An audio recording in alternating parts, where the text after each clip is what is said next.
नमस्कार मित्रों, in today's video lecture हम लोग देखने वाले हैं कि selection of recombinants from non recombinants. तो सिलेक्शन कैसे करेंगे, how to select the recombinant molecules or recombinant cells from the non recombinant cells. हम लोग इसका थोड़ा सा प्रोसीजर क्या है वो देखेंगे और कौन से टेक्निक है या कौन से मेथड है जिसकी यूज करके हम लोग सेलेक्ट कर सकते हैं रिकॉम्बिनेंट मॉलिक्यूल्स को या रिकॉम्बिनेंट सेल को। तो हम लोगों ने लास्ट में देखा था कि क्लोनिंग फैक्टर, और क्लोनिंग फैक्टर क्या है, क्लोनिंग फैक्टर का फीचर्स क्या है, वो हमने लास्ट वीडियो लेक्चर में देखे हैं। तो वो भी एक बार आप लोग रिवीजन कर लो कि what are the cloning vectors and what are their features. तो उसमें एक फीचर मैंने बताया था कि cloning factor must have a selectable marker. तो सेलेक्टेबल मार्कर क्या हो सकता है क्लोनिंग फैक्टर में, that is one of the antibiotic resistance gene, and that antibiotic resistance gene is act as a selectable marker, antibiotic resistance gene।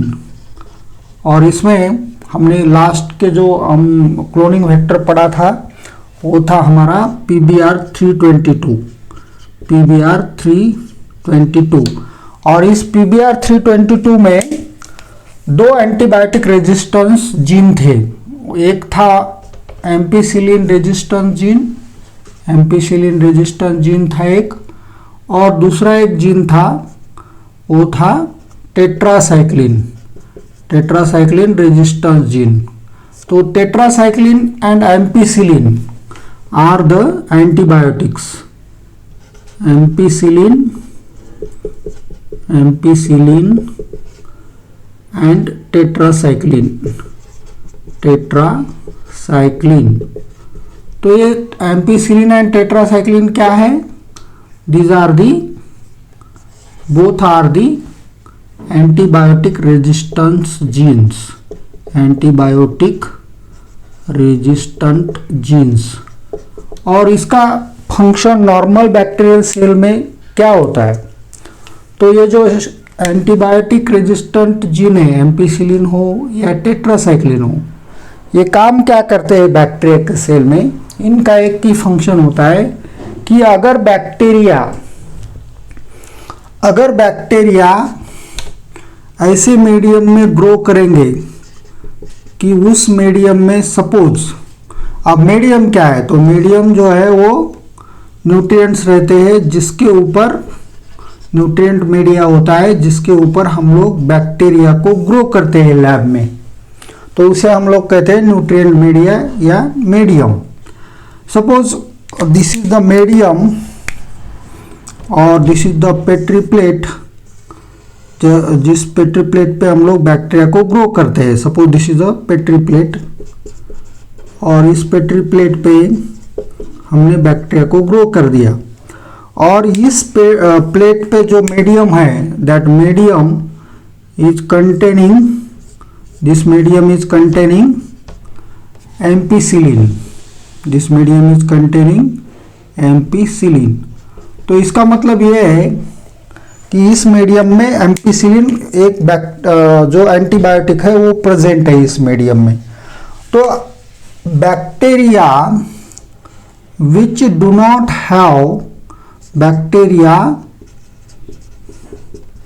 Bacteria which don't have ampicillin resistant gene, ampicillin resistant gene और plasmid. तो हम लोग जो recombinant molecule बनाने के लिए क्या use करते हैं, प्लाज्मिड यूज करते हैं। और प्लाज्मिड कौन सा यूज करते हैं, जिसमें टेट्रासाइक्लिन और एम्पिसिलिन रेजिस्टेंस जीन प्रेजेंट हो, ऐसा प्लाज्मिड हम लोग यूज करते हैं।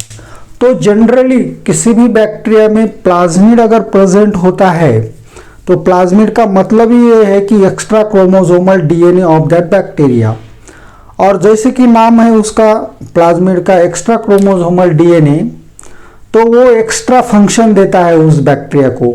और वो एक्स्ट्रा फंक्शन क्या हो सकता है? That may be resistance to any type of some type of antibiotic, resistance दे सकता है उस बैक्टीरिया को, स्ट्रेंथ देख सकता है against specific type of antibiotic. Suppose in case of E coli, अब ई कोलाई सेल जो है, उस ई कोलाई सेल में हम लोग जो स्ट्रेन यूज करते हैं, उस ई कोलाई सेल में समझो एम्पिसिलिन रेजिस्ट करने वाला प्लाज्मिड प्रेजेंट है। समझो इसमें एम्पिसिलिन को रेजिस्टेंस देने वाला प्लाज्मिड प्रेजेंट है इस बैक्टीरिया में।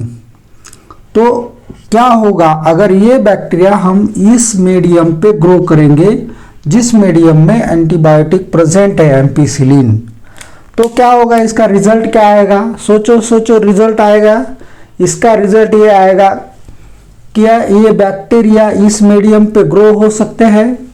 जिस मीडियम में एम्पिसिलिन प्रेजेंट है उस मीडियम में क्या ये प्लाज्मिड या बैक्टीरिया, जिस बैक्टीरिया में ऐसा प्लाज्मिड है कि उस प्लाज्मिड के ऊपर एम्पिसिलिन रेजिस्टेंस जीन प्रेजेंट है? तो इसका आंसर अगर आपको आता है तो बताइए, नहीं तो मैं बताता हूं कि ऐसे बैक्टीरिया जिस बैक्टीरिया में प्लाज्मिड है और उस प्लाज्मिड पे हमारा एम्पिसिलिन रेजिस्टेंस करने वाला एंटीबायोटिक रेजिस्टेंस जीन प्रेजेंट है, तो ऐसे बैक्टीरिया इस एम्पिसिलिन कंटेनिंग मीडिया पे ग्रो होंगे।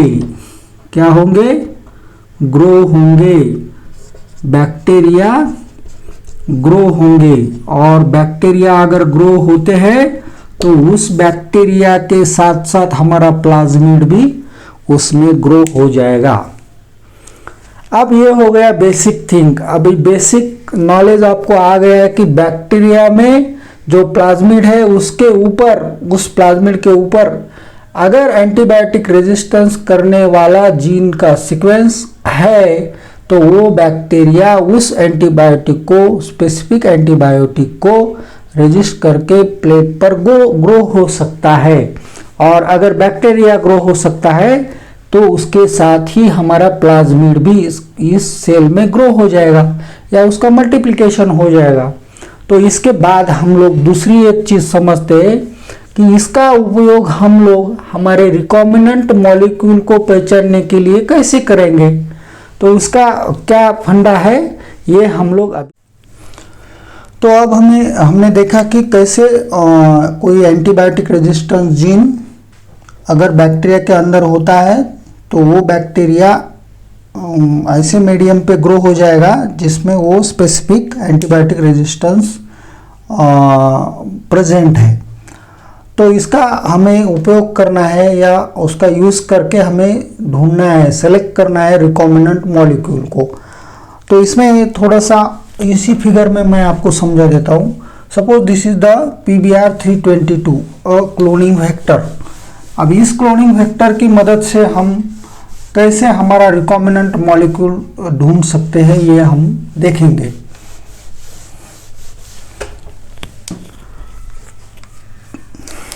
तो ये है हमारा क्लोनिंग वेक्टर PBr322। इस वेक्टर पे, इसी वेक्टर पे PBr322 है, ये PBr322। तो इस वेक्टर पे हमें पता है कि दो एंटीबायोटिक रेजिस्टेंस जीन प्रेजेंट है, एक यहाँ पर है और एक यहाँ पर है। कौन से है वो? Suppose this is the tetracycline resistance gene, tetracycline resistance, और ये जो है ये है ampicillin resistance gene, ampicillin resistance antibiotic. तो ये 2 एंटीबायोटिक्स प्रेजेंट है हमारे PBr 322 पे, और ये दोनों क्या है, these are the selectable markers.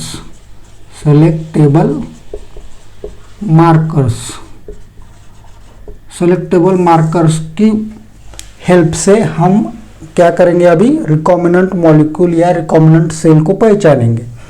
तो ये जो प्लाज्मिड है, ये वेक्टर है, क्लोनिंग वेक्टर PBr 322, इसके ऊपर कौन से 2 एंटीबायोटिक रेजिस्टेंस है।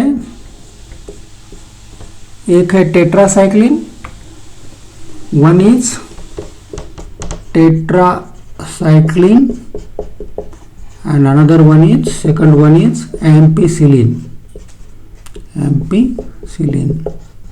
तो हम इनका यूज करके क्या करेंगे, हमारा रिकॉम्बिनेंट मॉलिक्यूल ढूंढेंगे। तो एक पहले एक्सपेरिमेंट में क्या करते हैं हम लोग, जो भी हमारा डिजायर्ड डीएनए है, डिजायर्ड डीएनए, इसी को हम लोग एलियन डीएनए भी कहते हैं, एलियन डीएनए या फॉरेन डीएनए।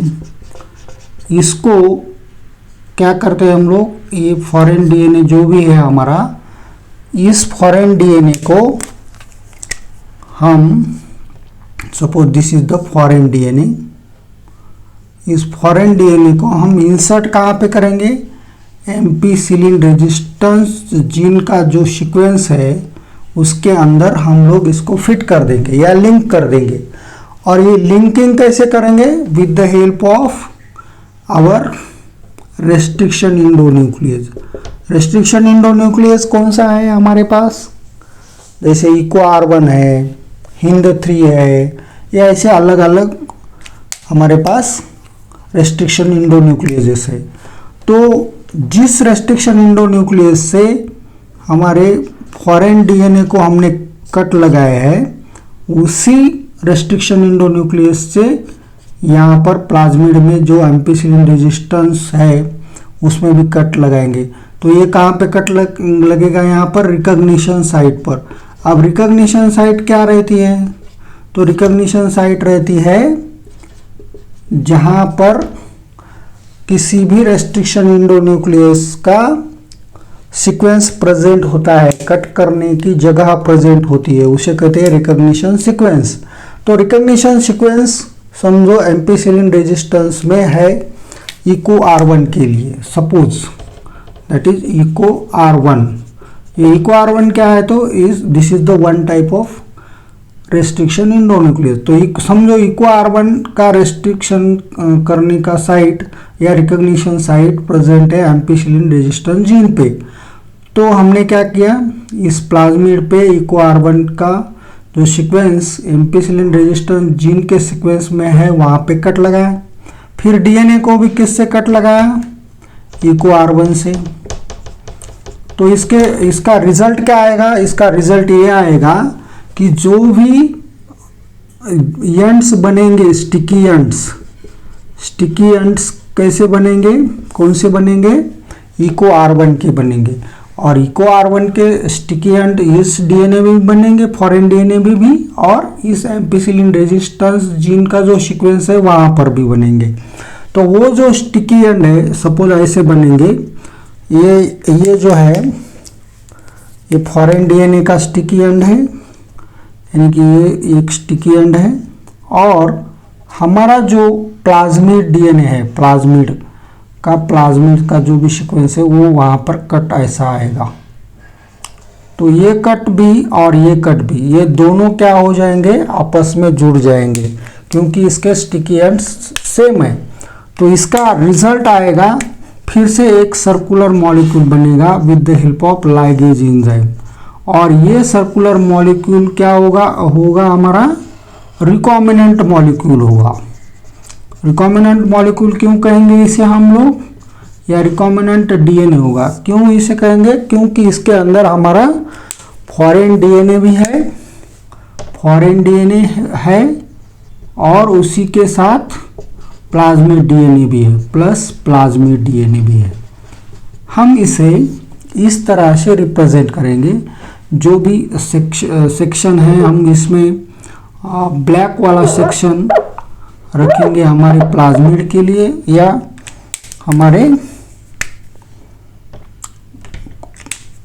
फॉरेन डीएनए के लिए, और ये जो रेड सीक्वेंस है ये इसको हम रखेंगे प्लाज्मिड के लिए। अब समझो ये प्लाज्मिड का डीएनए है यहाँ तक, और ये यहाँ पर काला जो मैंने दिखाया है ये सीक्वेंस, ये कौन सा है? फॉरेन डीएनए है। अब इसमें समझने वाली बात ये है कि ये जो फॉरेन डीएनए हमने इंसर्ट किया है इस प्लाज्मिड में, वो किस जगह पे इंसर्ट हुआ है? वो हुआ है एम्पिसिलिन रेजिस्टेंस जीन के अंदर। तो अब बात ये आती है कि अगर एम्पिसिलिन रेजिस्टेंस जीन का जो सीक्वेंस है इस प्लाज्मिड पे, उसी के अंदर कट करके हमने हमारा फॉरेन डीएनए इंसर्ट कर दिया, तो क्या होगा? इसका परिणाम ये होगा या रिजल्ट ये आएगा कि ये एम्पिसिलिन रेजिस्टेंस जीन इनएक्टिवेट हो जाएगा। इसका परिणाम क्या हो जाएगा? Inactivation of ampicillin resistance gene. This results in the inactivation of ampicillin resistance gene. Ampicillin resistance gene का इनएक्टिवेशन हो जाएगा, और इस इनएक्टिवेशन के लिए हमने शब्द लिखा है एनसीईआरटी में, इनएक्टिवेशन या insertional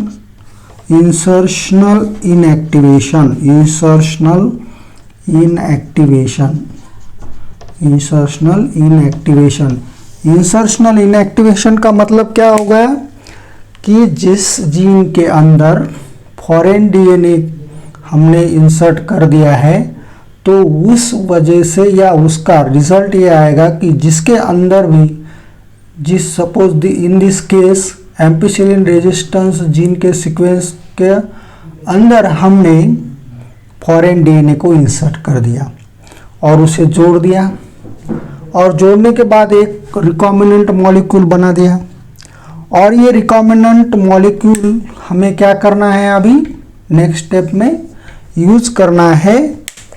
it will be transfer to the medium containing ampicillin resistance, या एंटीबायोटिक प्रेजेंट होगा उस मीडियम में। तो क्या रिजल्ट आएगा? जैसे हमने डिस्कस किया था उसमें ये रिजल्ट आएगा कि अगर हमारा फॉरेन डीएनए इस प्लाज्मिड के अंदर आ गया है, तो वो एम्पिसिलिन कंटेनिंग मीडिया पे उस प्लाज्मिड का मल्टीप्लिकेशन नहीं होगा। क्यों नहीं होगा? क्योंकि एम्पिसिलिन है इस मीडियम में, और अगर एम्पिसिलिन है इस मीडियम में तो ऐसे बैक्टीरिया जो हमने ट्रांसफ़र किए हैं उसके अंदर का एम्पिसिलिन रेजिस्टेंस जीन है वो इनएक्टिवेट हो गया है। इनएक्टिवेशन होने की वजह से वो बैक्टीरिया इसके अंदर ग्रो नहीं होंगे।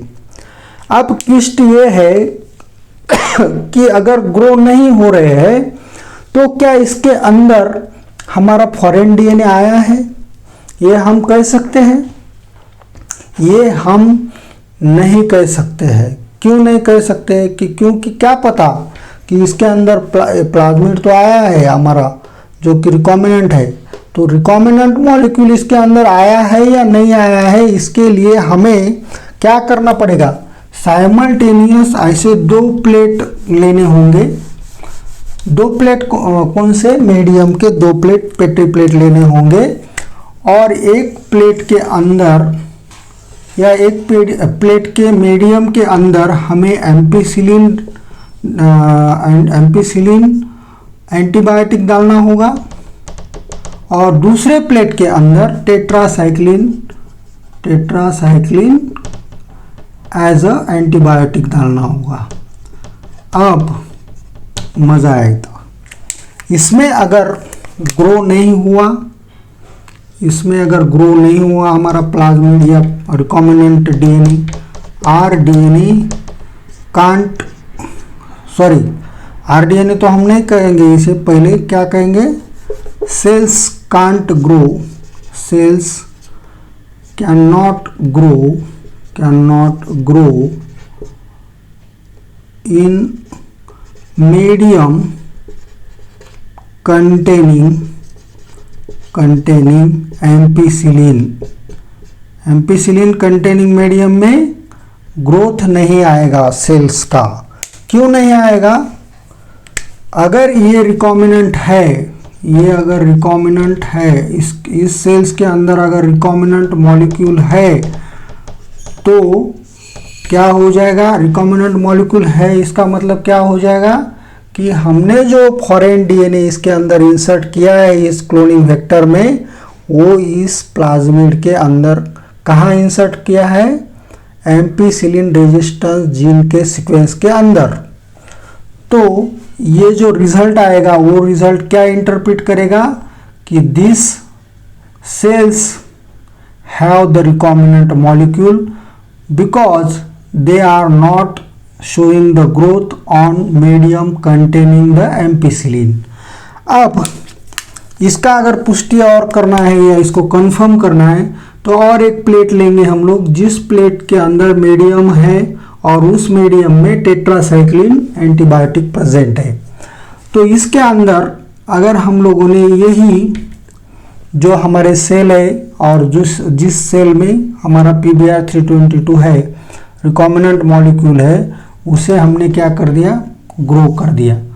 और अगर इसके ऊपर ग्रोथ आती है और इसके अंदर सेल्स मल्टीप्लाई होते हैं तो इसका मतलब क्या है, अगर इसके अंदर सेल्स मल्टीप्लाई हो रहे हैं और सेल्स मल्टीप्लाई होने की कारण क्या है, कारण यह है कि टेट्रासाइक्लिन को रेजिस्टेंस करने वाला हमारा प्लाज्मिड, उसका जो टेट्रासाइक्लिन का सीक्वेंस है वो इंटैक्ट है, उसको हमने क्या कुछ भी नहीं किया है, जो जैसा कि वैसा इसके अंदर आया है। तो इसके अंदर भी हम कंफर्म कर सकते हैं कि रिकॉम्बिनेंट मॉलिक्यूल इज प्रेजेंट या recombinant DNA is present in this case also.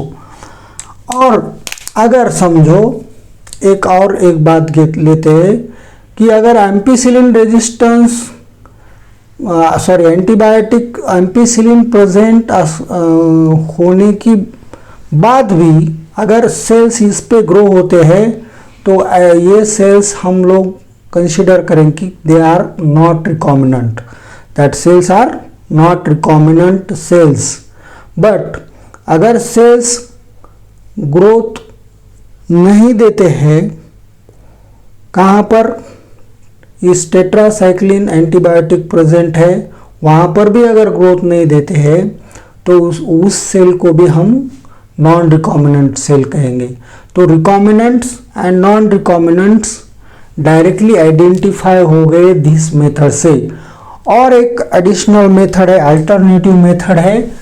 उस मेथड में क्या करते हैं हम लोग, तो वो ज़रा इजी मेथड है, ये हेवी मेथड है जो कि बताया है एनसीईआरटी में। This is the reimbursive method, heavy method कहाँ है इस मेथड को। तो हम लोग एक इजी मेथड भी देखते हैं कि किस उस मेथड से हम लोग कैसे सेलेक्ट करते हैं रिकॉम्बिनेंट मॉलिक्यूल को।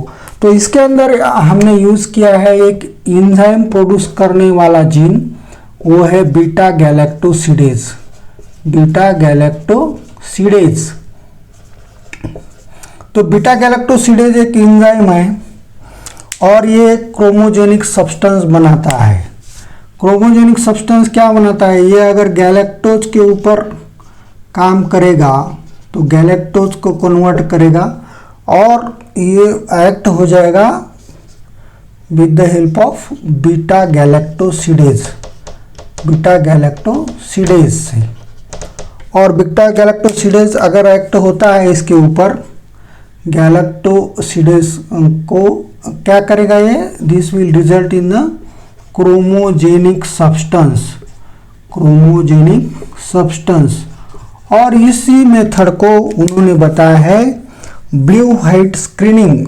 इसको क्या कहेंगे हम लोग, ब्लू व्हाइट स्क्रीनिंग, ब्लू और white screening, white screening, screening का मतलब to find out the recombinants from non recombinants.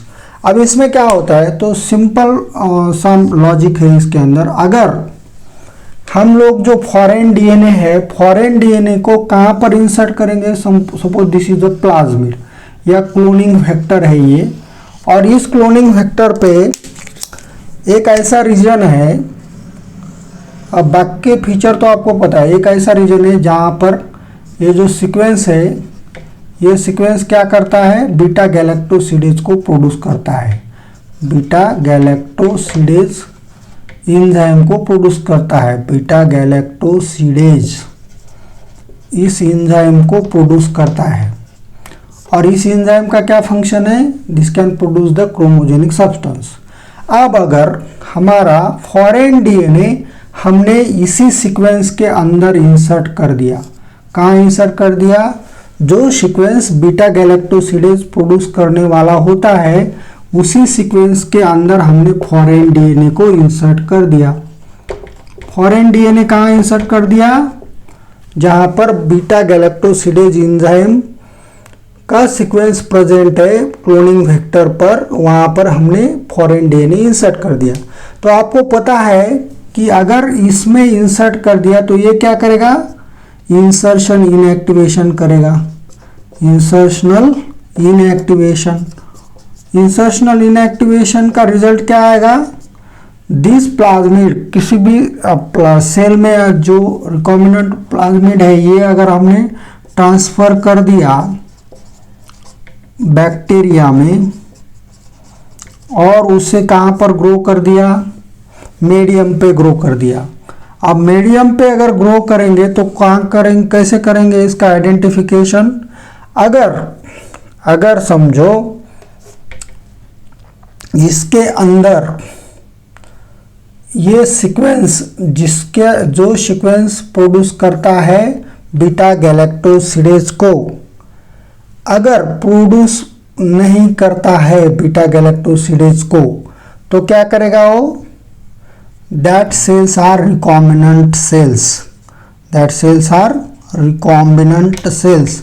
और recombinant cells कहाँ पर आएंगे, अभी ये जो ब्लू एंड वाइट है इसमें कहाँ पर आएंगे, तो वाइट में हमारे रिकॉम्बिनेंट सेल आएंगे, यानी कि नो कलरेशन, नो कलरेशन यानी कि no chromogenic substance, no chromogenic substance.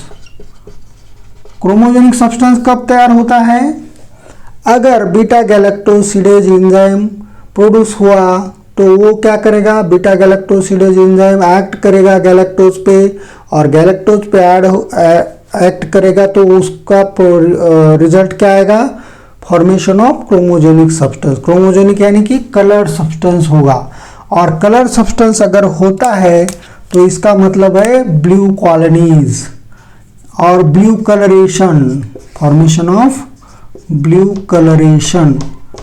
और ब्लू कलरेशन अगर होता है तो उसके अंदर क्या हो गया हमारा, उस सेल को हम क्या कहेंगे, non recombinant cells, non recombinant cells कहेंगे, यानी कि इस सेल्स के अंदर हमारा फॉरेन डीएनए नहीं आया है। और जिस सेल के या जिस प्लेट के अंदर कोई भी कलर नहीं आया, no chromogenic substance formation, and that cells are our recombinant sales.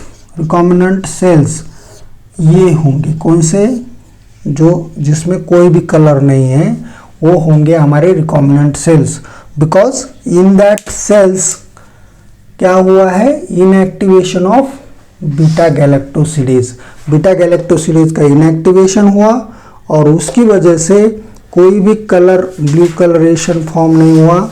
और ब्लू कलरेशन अगर नहीं हुआ तो no chromogenic substance is there, and that's why that cells have insertional inactivation, and that cells have our foreign DNA. इसी cell के अंदर हमारा foreign DNA भी होगा। तो बच्चों इस प्रकार हमने दो मेथड देखे हैं, selection of recombinants from non recombinants. अगर आपको वीडियो अच्छा लगता है तो वीडियो को लाइक करो, सब्सक्राइब करो, अपने फ्रेंड्स को शेयर करो। Thanks for the watching.